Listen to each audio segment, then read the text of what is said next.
What up, super friends, and what an awesome time it is indeed to be a DC Comics fan and an action figure collector at the same time. Because while perusing the toy aisle at my local Walmart, what happened to catch my eye but the Mattel DC Comics Multiverse Signature Collection John Wesley Shipp Flash action figure. This is one that I've been really excited about. I haven't been as excited about a television/movie action figure being made since NECA made the 1989 Batman. Oh, this one really has me just shut up and take my money from the moment that I saw it online, and I just can't believe I found it. Anyhow, the packaging is that new Multiverse packaging with the blue motif. You got flash off here to the side, very tastefully done. Then you've got the gold. I want to point out that the DC and the gold and the Multiverse, it's all gold rather than the typical Multiverse figures where it's done in blue. So it's supposed to signify that these are just that much better, that the quality is supposed to be boosted up a notch. And you know what?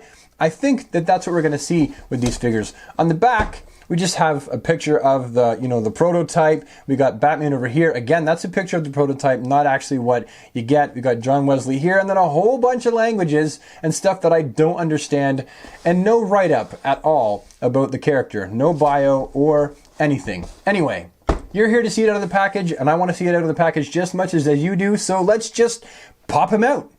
Just pop the seams. Open it up, and pull them out.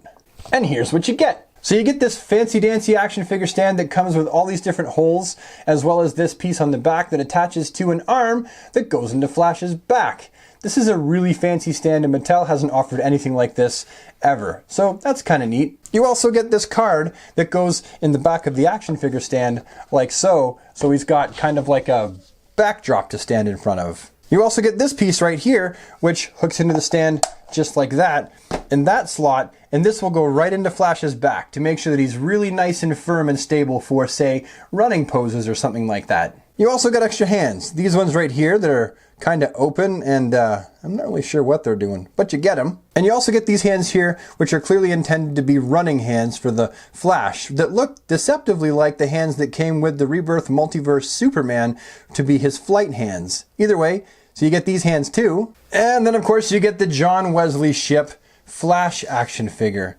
And man, is he ever cool looking. I mean, just looking at this figure, it's plain to tell that whoever was given the sculpting duties of this action figure really knew what they were doing, and also likely had a love of the character, because this looks a whole lot like John Wesley Shipp, especially in the face department. It looks a lot like him. But looking closer, we can see that the lightning bolt on his chest is sculpted on there. It's not just painted on, which is a nice touch. You have the ear wings that just look fabulous. They're nice and crisp.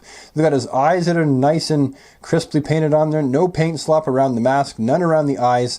Looks really, really nice. You have the shading here all over the figure, which actually matches what John Wesley Shipp looked like on the television show. Then you've got his waist lightning bolts and the wrist lightning bolts here. That's all sculpted on as well. And then you've got his boots. The only thing that I would have changed about the television show Flash would have been to give him his golden boots. And they went with a darker color boot. But hey, let's be honest here. I mean, for 1990, they really went out on a limb to make a superhero television show that is this superhero-ish looking. I mean, now they just wear leather all the time. They don't have the balls to do stuff like this now on television. Okay, so now on to the question that everyone has been asking on forums and in comment sections and on Instagram is, what is the articulation like in these newer signature multiverse figures compared to the regular multiverse? Well, we're going to find out together. So the head itself is on a ball joint. Let's move him closer here. The head's on a ball joint, and it doesn't really afford that much more movement than the current system. There is no neck hinge. I would have liked a neck hinge. That would have been kind of cool, but no neck hinge. The shoulders, the biceps are exactly the same as DC Universe Classics 360, 360, and, typical range of movement. Then you've got the elbows, which are double jointed. So that's kind of cool. I know a lot of people were looking for those double jointed elbows. The wrists themselves are on a hinge, and they can also swivel 360. So, looks like he's about to walk like an Egyptian. Then you've also got the ab crunch. The ab crunch is something that I am a fan of. I like the ab crunch. Looks like he's getting ready to save the day there. I'm not really sure what's going on. And you've got the waist, swivel 360. Now to the groin, which is another question people have. From the groin down, what is the articulation like? Well, he's got that range of motion because he's got ball joints in his groin rather than typical DC Universe Classics articulation. He's followed suit with the typical Multiverse figures here. They've got the ball joint now as well. So this is actually going to be par for the course. This isn't specific to the Signature series. You've got articulation up here above the knee, 360, and then you've also got double jointed knees, which, hey, I'll take the double jointed knees. That's a pretty cool thing right there. That's maximum posability for a running figure. You've also got articulation here at the boots, so he can run and twist his ankle and look all mangled and stuff like that. But the real question that is on everyone's mind is what is going on with the feet and the ankles? Well, we're going to find out together. All right, so you can see that he's got a hinge there, so the feet can obviously move backwards and forwards. We know that. And then he's also got articulation here at the toe, which is new for Mattel. Mattel has never embraced toe articulation. For me, it's not something that I feel is necessary for what I collect figures for, but a lot of people like it, and they seem to have gone, yeah, let's throw that in there just for shiggles. And you get quite a bit of movement. I mean, it looks like he stubbed his toe, broke his foot like Aragorn, kicking a big heavy metal helmet. But the real question is, does he have ankle pivots? We're going to do it together, okay? No,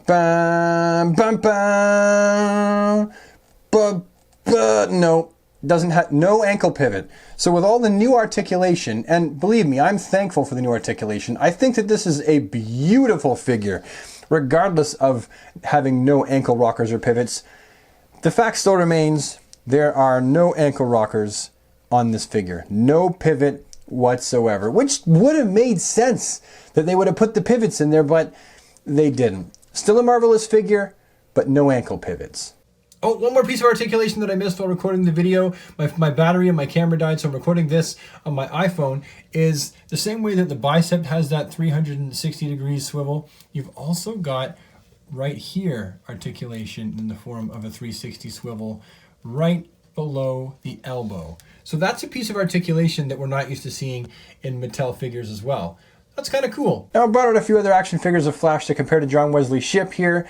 We have the Multiverse 2-pack Rebirth Flash, and on the left we have the DC Icons Rebirth Flash. And this will give you a pretty good idea of the kind of size and scale you're dealing with here. He's comparable to DC Universe Classic size, but definitely much, much bigger than a DC Icons figure. It looks awesome standing next to them though, by the way. Now, just for funsies, I've cracked out some other DC properties that are not based solely on the comics, but on what we would see on a screen. We have Reeve Superman on the left, and we have the 89 Batman on the right, both made by NECA. And John Wesley Shipp is almost comparable to Batman. Batman's head looks a little bit big because the mask is so big, but definitely not comparable to Superman. So if you're thinking of posing these guys together, you might want to rely on your skills at perspective, because side by side, Superman is going to look way bigger than the Flash. Now, what do I think of this action figure? Well, overall, I really, really like this figure. The fact that there are no ankle pivots for me is not a deal breaker. I'm happy with the figure any way you look at it, because this is light years ahead of anything that Mattel's given us in the past, at least quality-wise, and there definitely is a whole lot more articulation. Heck, just ask Aquaman.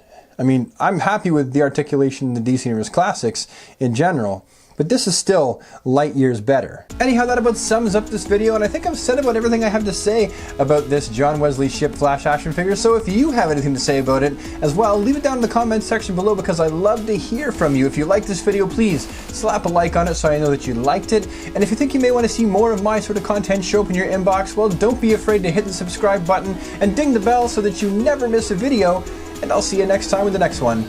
Bye, super friends. Have an awesome day.